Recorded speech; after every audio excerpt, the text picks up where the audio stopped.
Gilles, how did you find carnivore? Well, for me, it was very random. There was not really a real reason why I was looking for something, but of course, it just started off like I had heartburn. I was, of course, a little bit overweight. At my peak, I was 245 or so pounds, so I was never really like a super big person or anything. But I lost, 50 pounds. Of course, being carnivore, right? So that was a big plus. But I didn't really have a big reason. I live on the road. I'm sitting often. I don't do a lot of exercise. I just had those kind of heartburn, like I said, and just didn't feel 100%, right? So I said, you know what, I got to start doing something. I'm 36 when I started. I'm 38 now. So I've been carnivore now for 2 years, and I started to draw like I'm a salesperson on the road, right? So I'm always sitting. I'm in front of people. I'm basically just sitting all the time, right? So when you eat on the road, hard to not get a burger and fries, for example. That was a big issue for me. We'll say I'm never going for that salad, right? Or so I thought, right? And then basically, I started off with just intermittent fasting. I started doing that. I lost about 15, 20 pounds just doing that. And even though I didn't change my diet, just doing intermittent fasting was a big plus for me. But then it was kind of hard to keep up because at the end of the day, you eat whatever, well, then you still get those cravings. And then you kind of fall back into that old habit. I unfortunately just stopped doing the intermittent fasting. Didn't bring up too much my weight back, but then basically it stopped there, right? And then one day I said, you know what, I really need to do something, and I started just YouTubing. I didn't know what carnivore was and had never heard of it. I just kind of started YouTubing diets and what can I do when carnivore popped up, and I had never heard of it. And I think my first video was watching like Dr. Barry or Dr. Sean Baker. I think it was one of them too that I just kind of seen that and I said, well, you know what, I'm going to start doing a bit more research into this. And I just power YouTube for like 2 days. I barely slept. And me, when I get my mind onto something, I can't sleep. I have to figure it out in a sense, right? It doesn't matter what I do. So, anyways, I just, like I said, for about 2 days, barely slept, watched YouTube. I said, you know what? I think I'm ready. And that very same day that I made that decision, it was like lunchtime. And I said, my next meal at supper, I'm starting. And then I just went out, bought some meat, and just kind of started that way. And then, of course, at first, I wasn't sure what it was going to do. And I just kind of scared. You never know, right? And then, well, right away, I started seeing effects. Right away, like within like 4 or 5 days, not even, heartburn was gone instantly, which was one of my biggest reasons why I started in the first place, right? And then, of course, I didn't mention that, but I had a CPAP machine.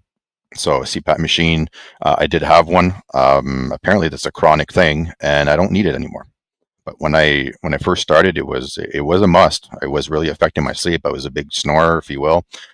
Hence, again, probably the acid reflux or the so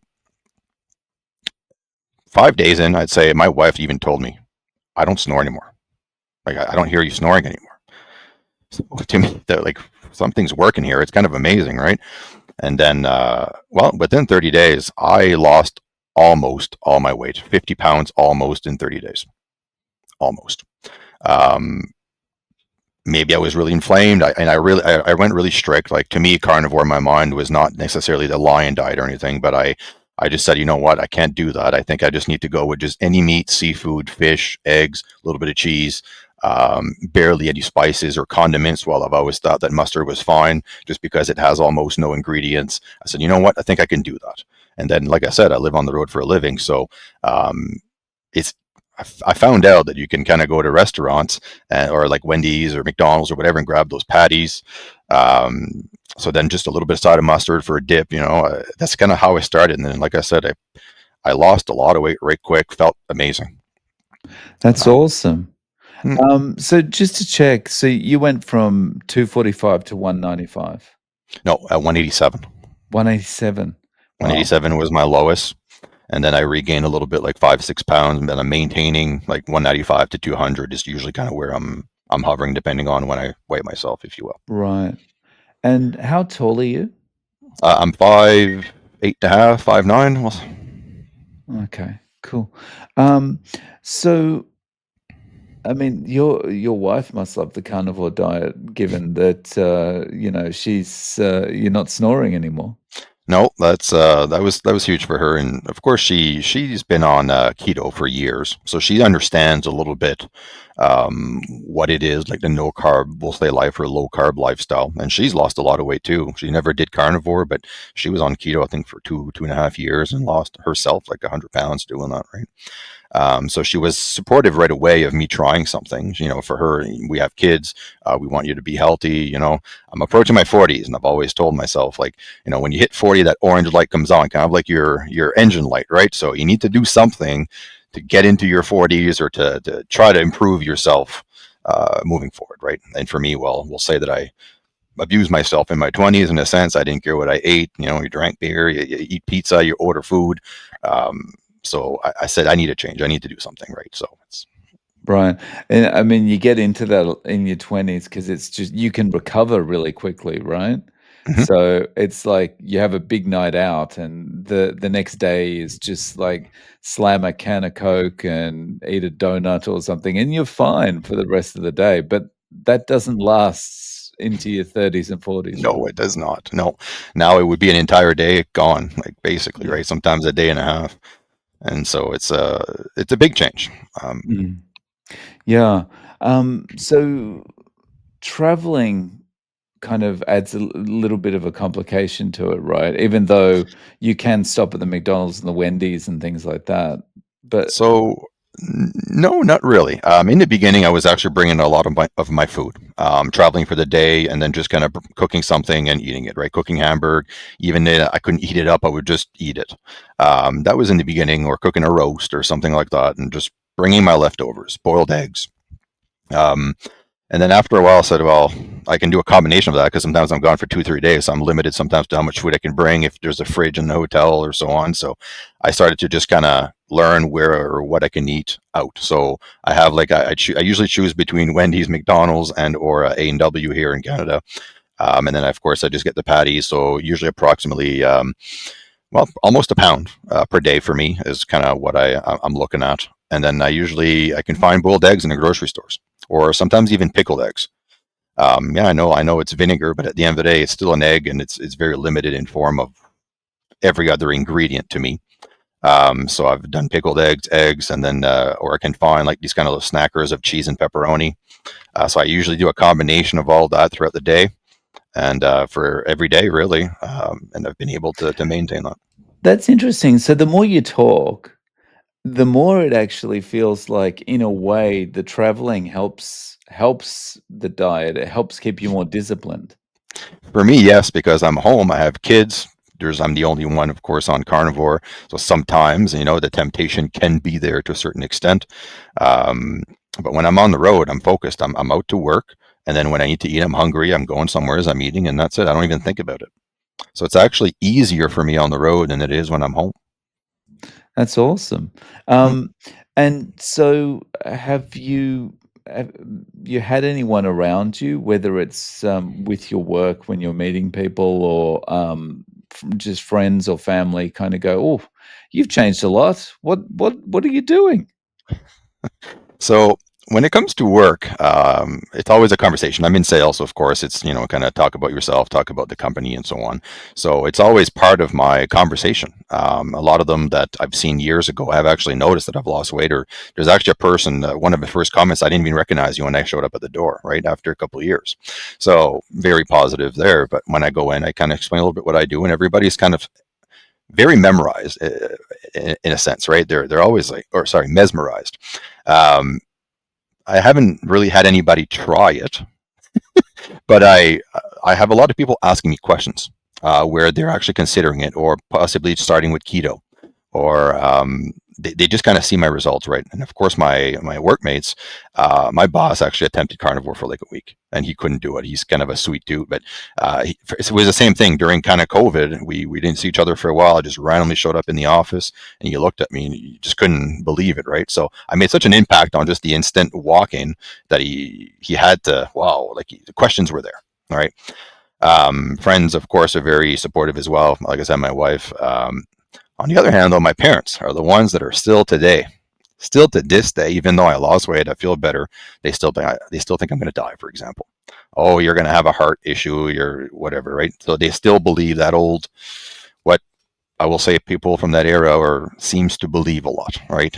They were growing a certain way, and it's just like they just believe in low fat and this and that. Like my mom just literally told me that I barely eat any meat, because I'll be in the hospital. Um, okay, well, and then I always say, well, or so you think, or I always kind of make a little comment. I have to almost say something because she does the same. She's trying to like almost argue her position versus me. A little bit bizarre, but um, I try, as she sees me in the beginning, she had to say stuff. She had to make comments or a little kind of, and sometimes I'm like, well, you didn't say anything when I ate a fry and a pizza and treats. I sat there and ate, 4 slices of pizza. You never said anything. But then when I'm here, I'm eating a steak and 4 eggs and it bothers you. I don't understand that. And I'm just Well, trying to, right? that's the problem though with the average family doctor just throwing out these kind of one-liners all the time about, like, cholesterol is the thing that's gonna kill you, and red meat causes this problem, this problem, this problem, right? So there's never any they're just lines. There's never any nuance to it, right? So no one is going to look at processed food as being worse than red meat because the doctor's not sitting there saying these cornflakes are going to kill you at some point, or the chemicals in this product are going to kill you. They're so focused on meat is this, meat is bad. Well, surprisingly, my doctor was actually didn't say too much about it. About 6 months in after being carnivore, I just went in. I did say that I was doing a diet called carnivore. She didn't question too much. She sent me for blood test. Of course, she checked my blood pressure, everything. She had noticed that I lost all the weight. My blood pressure was like she says you can brag about that. And then we did the blood test, and I don't know all my numbers about everything, but the one that I do remember is my A1C, which is 4.3. I don't know if that's amazing or not, but at the end of the day, 4.3 is my A1C, and according to my doctor, I'm like, there's nothing wrong with me. And she did some sort of a calculation. They can add up all those numbers. They can calculate what are the odds of you having a heart attack in the next 10 years. And my odds are 0.2%. Oh, that's awesome. Yeah, see, So, I've heard a lot of people go in, even when they've got really high cholesterol, all the other metabolic factors being good, the doctor can actually put the numbers into a program on their computer and do a calculation, and it will spit out that there's not much chance of a heart attack yeah. despite having high cholesterol. So she just basically sent me on my way, right? So, anyways, I think about a month ago, I actually went for a review, and I'll actually get into that after because of anxiety there. But um, I've been so I haven't gone to the doctor since then, basically, just because I didn't feel the need to. I feel good. I feel all right, right? So why go? But I said, you know what? I should probably go before I lose my place or something. So I just want to keep that annual renewal going. So I went. Again, I just showed up. She recognized that I didn't gain weight or anything like that. She checked my blood pressure, everything was fine. Checked my weight, everything's fine. And then I said, I'm still on carnivore. So, oh, okay, yeah, how's that going? Great. And then she says, well, I don't think that you really need a blood test. Like your last one was so good that we don't really even need to send you for another one. So I said, okay, that's great, I guess. Can I, if I want to? I mean, you can, but I just don't really think you need one.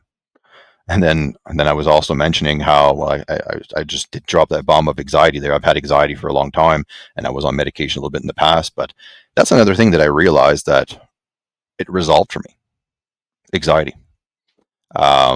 Within a couple months, not even really realizing it, but then because I used to have like anxiety attacks, panic attacks, um, in my job, like I do presentations in front of a lot of people sometimes, and then of course I would get very anxious, and then out of nowhere, I remember just going to one of these meetings, and I can just talk now. I don't have that kind of heart palpitations, if you will, and I just kind of felt great, and I'm just I'm myself here. What's going on, right?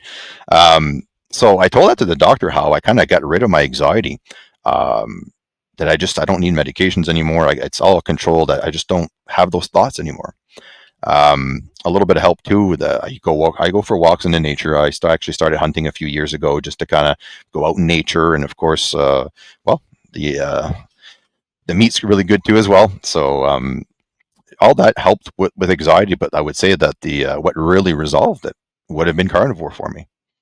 Um, Unbelievable, like just the feeling that you feel, right? It's I mean, and that's a big one, like when the anxiety goes for public speaking, and most people fear public speaking more than death, like for that anxiety to go away, that's really big. Like I still feel a little nervous before I go on the stage, of course, but it's not like before. Like before, I could barely. I was crippled. Like my hands were sweating. Like my heart was just beating. My head like almost felt like I had like it was almost spinning in a sense, right? And now it doesn't do that anymore, right? I just don't get anxiety attacks. Like there's a few times where I had a couple panic attacks. I actually called the emergency, went to the hospital, thinking I was having a heart attack, but it was not. It just a real panic attack. That has happened to me a few times back in the day. But when I started hunting, going for a walk in the woods, that did settle a little bit. It helped. Got off medications by myself. Just more of a mental willingness to. I know I can fix this. I can resolve this, right? Um, and then just going carnivore just finished it. I just don't feel that way anymore. It's almost like it was a part of my life and it no longer exists. Yeah, and I think when you see changes like that, um, for me personally, some of the things that changed is like when I look back on them, it's almost hard to kind of imagine life was that bad before, like with the anxiety or with whatever it is you were suffering with. Um, do you feel like that? Do you feel like, well, this is like it's so different. It's very hard to imagine myself back there. Yes. Um, well, I feel amazing every day. That's the biggest thing. I eat food. I feel amazing. Like I've just my energy, just the the feeling that I just want to go out and do something really changes. I feel like my state of mind. I'm more willing to go for a walk. Well, it's known that if you just go for a walk, for example, that would reduce your anxiety, even if you didn't, if you had anxiety issues. So just going for a walk naturally reduces your anxiety.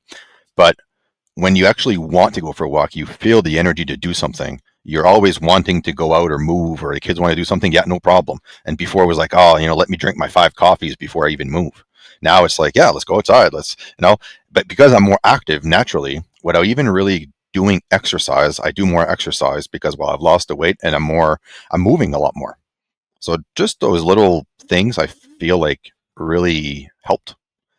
Um, it, it's hard to explain. I don't even really understand. It's So, like, what must have also helped with this kind of thing must have been you must have experienced improved sleep, given you don't need the CPAP machine anymore. yes, correct. Sleep has improved, very deep sleep. And actually, since I was kind of curious about my health and so on, I got myself a Fitbit and I kind of curious. I monitor my sleep patterns and so on. And my deep sleep, of course, and all my REM or REM went up.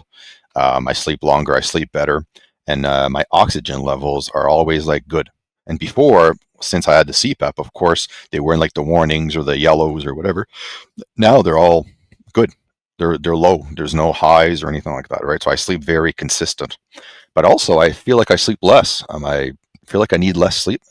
I should probably sleep more if I could, but I just don't feel the need. I might sleep 6 hours and I'm up and ready to go. I got to move. I got to do something. Yeah, I find the same thing with not needing as much sleep, like even this morning, I didn't have a really early morning interview and I'm like, "Oh, I can sleep in a little bit this morning," but my body is like, "No, you don't need to, just get up." So I've been awake since like 4:30. It truly is amazing. I feel sometimes too, even if I only sleep 3 hours, I had a bad sleep or whatever it is, I can just get up and go. I feel like it's not as much of a pain. Even if I need to go to work, I didn't sleep good or something, right? I can just get up and kind of do it. Before, well, I would have needed a nap. I would have needed coffee, maybe a Red Bull. I would have needed something. But then again, I was having anxiety back then, so a Red Bull would actually not help with that. It would raise my heartbeat, and then of course, well, you start to panic. And now that's actually another thing I noticed is that it feels like I can drink coffee even though I don't need it, but my heart rate doesn't seem to go faster. It doesn't cause anxiety when I used to drink coffee, it would give me anxiety. Now it's like I could probably sit there and drink a pot and the effect doesn't happen. Not that I That's drink a pot of coffee, but interesting. Yeah. I can definitely drink more, and it just doesn't do that anymore. Wow. Um, so what is your eating pattern different when you're at home versus when you're on the road? Is like so it's every day is kind of a little bit different or Well, I'm self-employed, so my hours are I make my own schedule. So I don't eat at a specific time. I don't really go to bed at a specific time. It's kind of just how the day goes. I usually eat twice a day. It's kind of how it goes. Sometimes once a day, or two big meals, or one big. I don't do the three or snacking or anything like that. Um, but it's random. I don't really have a time. I just kind of get up and feel the day almost, right? So I'm hungry now, and there I go. And then for work, well, it's sometimes hard to actually time when I need to work, because sometimes I'll be in an appointment for 2 hours. Usually I eat around between noon and 1 p.m. in the afternoon. Usually around there, I'm starting to get hungry. But then sometimes I have an appointment at noon and I'm only done at 2:30. Well, I guess I'll go eat after. Um, yeah, it's nice to be in the situation though where if you have to delay it till 2:30 that you're not sitting there sweating with your stomach rumbling in the appointment, right? correct. Correct. I can actually, even though I know I'm hungry, I can actually last a lot longer. Where before it's like I need to eat, like I'm, like you say, I'm grumbling. I need to go eat some food here, right? And now I can delay, and sometimes I'm almost forgetting that I'm hungry until I realize, okay, now I have time. It's time to go eat, and well, it's way past my eating time. But now I guess I only have time for one meal, so I'll just eat one big one, go to my next appointment, and go to the hotel and pass out, right? So, what do your kids think about this? Are they like dad's the weird meat guy now, or My two younger kids, I have one who's 4 and my daughter who's 6. They don't really notice too much. I, of course, I don't shy away from giving them eggs and giving them bacon, and right. So, and then they eat what they want, but they're far from being carnivore, we'll say. I mean, at the end of the day, I was not carnivore when I was a kid either, and I'm okay with it, but I'm hoping that eventually they start to ask questions and so on, right? But my son, though, I have another son who's 14. He's not carnivore either because I went through separation years ago. So me and his mom live in different homes. So she's not for it necessarily, not against it, but she's definitely not promoting it. He knows what I'm doing, but every time he's with me, he always asks for steak and eggs. It's like his favorite food. Right. And of course, I got him started on that. And every time he comes around, I want a steak and eggs, right? Steak and eggs. So of course I just can't say no, right? So let's go. So of course when he's with me, he eats, I would say, like 75% carnivore in a sense, right? oh, that's great. So, at this stage, can you see yourself doing this forever? I would say yes. Um, I, or if I were to cheat, which I did around Christmas, about a year, about well, whenever Christmas was, there 6 months ago, and then I went kind of off track for about a week, if you will, and then I also had a work vacation in Cuba, or no, Dominican, sorry, Dominican. And so I was there for a week. So I said, well, it's all inclusive, so on. I'm on vacation, if you will. Let's just eat whatever, right? 3 days in, heartburn. I felt so sick one night. I actually went to the room thinking that I was actually getting some sort of bug or something. A few of my coworkers got sick throughout the week. Where it's often that when you go somewhere down south, there's that one day that you're just stuck in the hotel room because you're not used to the food or something like that, right? So I just thought, I guess I'm getting it, right? And it wasn't that at all. For like 5 hours in the evening or so, 4 or 5 hours, I felt horrible. I went to the bedroom. I just kind of laid there, and I come to realize I was just burping. I was just kind of, it was just acid reflux and heartburn. So so I realized right away that like my old self was almost coming back within a few days. And that's what I noticed the most is if I just go back instantly, the symptoms just seem to come back really quick, especially the heartburn. Um, of course, anxiety and stuff, it might take longer. I have no idea because I've never been off for that long. But like heartburn, instantly. It's I think my feeling about those things is when you go a little bit off track. I mean, it's actually a good thing because it's like guardrails to kind of keep you going on the right track. But I feel like when they do come back, it hits you harder because you didn't realize how bad it was before because you were just so generally inflamed and sick before when you're on a regular diet. Like it's just constantly giving yourself more inflammation, you know? Hmm. But now not being inflamed, when it hits, it's like, oh, this was really bad. Yes, and it's instant for me. Like, and if I cheat, like I'm a big like I used to always eat fries. Fries was my thing. Fries and gravy and cheese and ketchup. And as soon as I ate a big bowl of that, my God, the heartburn was bad, right? And it was bad before, but like now, if I were to do that, I would feel it much worse. Like because you get accustomed to it, right? When you're not carnivore. Now, while you are carnivore, if you will, and then you go back to your old ways, you see it instantly. Like I I've experienced it, and then of course, the very next day after you realize that you've kind of went off the rail, we'll say, I'm like, I got to go buy myself a big ribeye tomorrow. Like, I'm starting again. I can't do this anymore, right? And it's always how I go about it. Like, nope, I got to go buy myself a steak. I'm adding butter. I'm cooking eggs. I'm going right back. I can't. I can't let myself go back to what I used to. Right? Um, will I cheat again in the future? I have no idea. It's hard to say, right? You never know. I don't want to. I believe that I remember hearing Dr. Barry once say that he wished that he would have known about this when he was in his 30s, right? That now he's in his 50s and he just wished he would have known in his 30s. And I'm like, well, you know what? I'm in my 30s. So it's probably a good thing I started now and not when I'm older, right? So I know it's a tool, but to me, it's a tool that is also you can actually live that way. I don't see it as just a tool. I think it's actually something that you can live with for the rest of your life if you really choose to. Um, or for some people that need to as well, right? I know that some people are really trying to cure something, and that's the only thing that's helping them.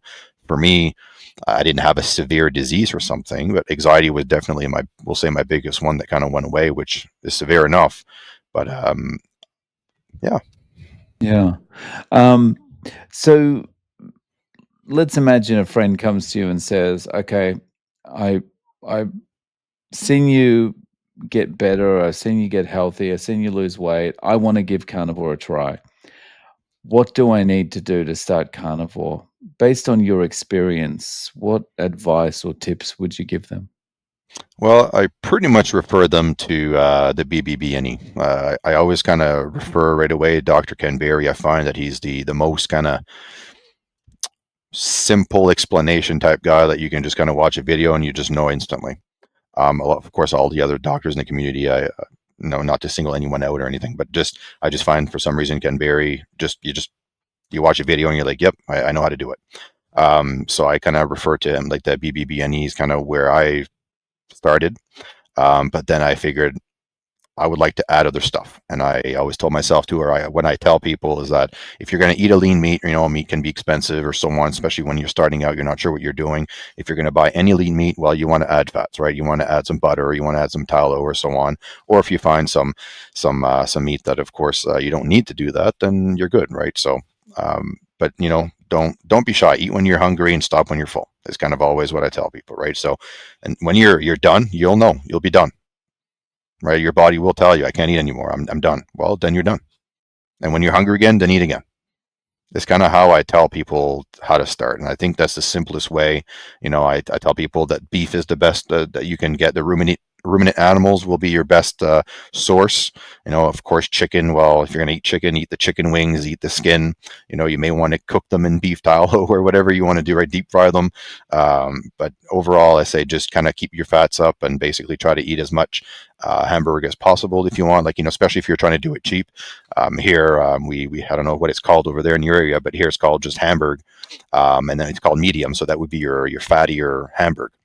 And it's the cheapest one around here as well because most people want that low fat or the extra lean or the right. So I'm like, perfect for me. It's on sale, so that's what we want, right? Buy that, cook it up, and eat it, right? So um, yeah, so I keep it simple with people. And I often try to just have a phone call, like a more of a voice explain. Sometimes I show them.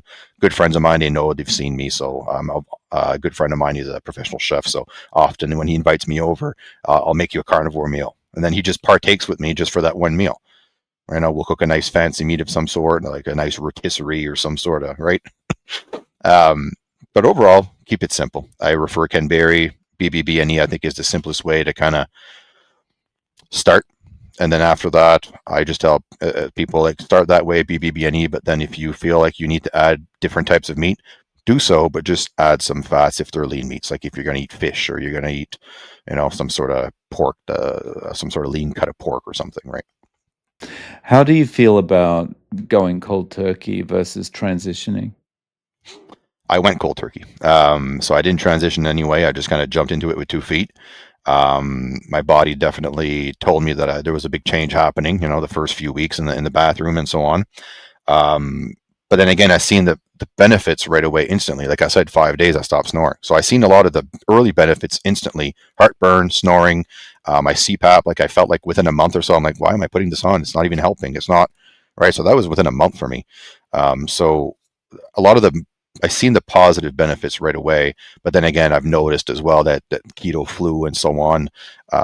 So for some people, they need to transition. They can't just kind of hop into it. It is a very restrictive form of eating. So if somebody who is would have a hard time to do that, maybe start with keto. You have a bit more flexibility and maybe work yourself into ketovore or into carnivore. I think it's a mindset. So like somebody who smokes, right? It's obviously it's very addicting. But most people, when people say I'm quitting cold turkey, that's usually how you have to do it. So it almost needs to be a commitment from yourself to say I have a problem or something's wrong. I need to do something.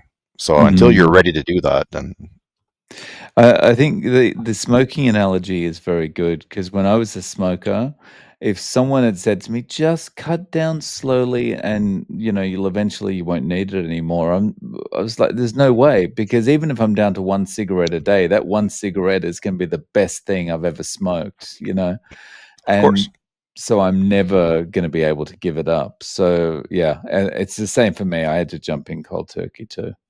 Yeah, it's driving your cravings, right? So if you keep cheating or you keep adding a random whatever you're addicted to, you will fall back into your old self if you don't stop it instantly. That's what I found, right? So that's what I mean by when I did cheat in the past around Christmas time, a big cheesecake. I just couldn't.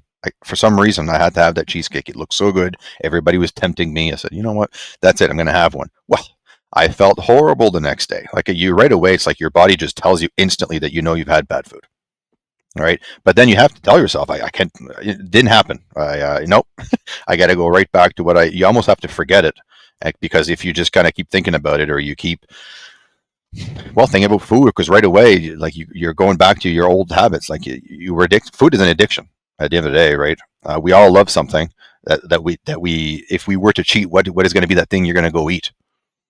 Well, we all have that one food that we might not want to say out loud, but if it's in front of us and we I don't know, we lose our self control, we might eat it, right? Yeah. I think, your experience with the cheesecake, when I think about it myself, it's always like you kind of, as soon as you take that first bite, it's like the dopamine is, yes, that's exactly what we wanted. That's what we've been waiting for. But at the same time, you're saying to yourself, oh no, what have I done? Exactly. And for me too, and that's something that I think I have to say is that like I don't drink much or anything like that. Once in a while, if I do, it might be like a vodka, which is like I kind of keep it keto friendly, if you will, right? So I'll just have like a clear vodka with like a lemon juice or something like that. A very not lemon juice, but lemon like just a lemon drops or some sort of zero sugar, zero carb drink. But the problem is that when you don't drink often and you're always in ketosis, you don't need a lot to feel something. So that's the problem, is that when you start to feel something, that's when you're more tempted to have that cheat meal, if you will, right? So for me, it's just if you can avoid just drinking at all, that's definitely the recommendation there. But for me, again, I'm still young. I feel like I still can handle a drink here and there, at a bonfire or something. I just have to watch myself, and I really, a couple times a year. It's not something I do often, but then those once to two times a year is that where there's that chance of that to happen. And I would say that when I had my cheesecake, well, that was one of those nights, right? Yeah.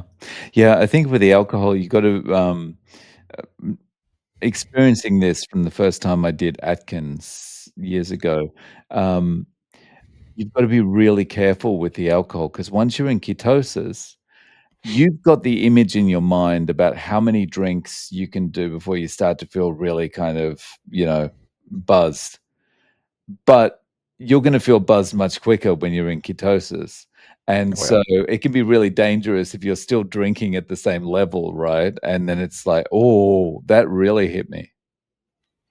Yeah, and then that pizza comes out at midnight because your friend ordered a box, right? And that's where that's the inhibition thing, right? And that's where it's hard sometimes. And when I say I cheated, I would say I cheated about 4 or 5 times, right? But it was very spread apart, months. My first, like I was very strict my first year and a half, very strict. Did cheat once, but then just one time, like I said, Christmas happened. Cheesecake was my first cheat, right? And then from there, well, 3 months later, oh, I had another small cheat. And oh, it just kind of seemed to crawl back a little bit. And I said, no, this needs to stop. I need, so right there, I started, well, I got to go right back to my old kind of carnivore way where I used to eat so much that I was like full, where I know that I'm just not hungry for anything else. To me, that's my savior. I just eat as much as I can, where like you're comfortably stuffed. And then just you're not hungry for anything else. Why am I looking for food here? Why am I craving anything? You shouldn't crave if you're not hungry. Yeah, I think and at that point, if you've consumed enough animal fat, I think the animal fat does something that it's not that you just feel, like, full or satiated, it also does something to, like, take away those cravings or those emotions where it's like, "I need to have that carbohydrate thing," you know? Hmm. I agree. Mm. So, Gilles, how can people reach out to you? Do you have a YouTube channel? I do. Cading Carnivore just right on the screen. I haven't really started it. I just kind of posted one video so far just to kind of say I might be starting one, or I think I'm going to start one. I'm not sure. I just never really had the experience or the when when I could. I'm not really much on social media yet. Like I do have a Facebook, but not really anything that I partake too much in. Um, so I would say not really, but I do have a YouTube that I'm planning on starting to post some videos. No worries. I'll link to your YouTube in the show notes. Um, Thank you so much for coming on today, Gilles, and sharing your story. I really appreciate your time. Perfect. I appreciate you as well, and keep doing what you're doing. I think it's very beneficial for everybody around.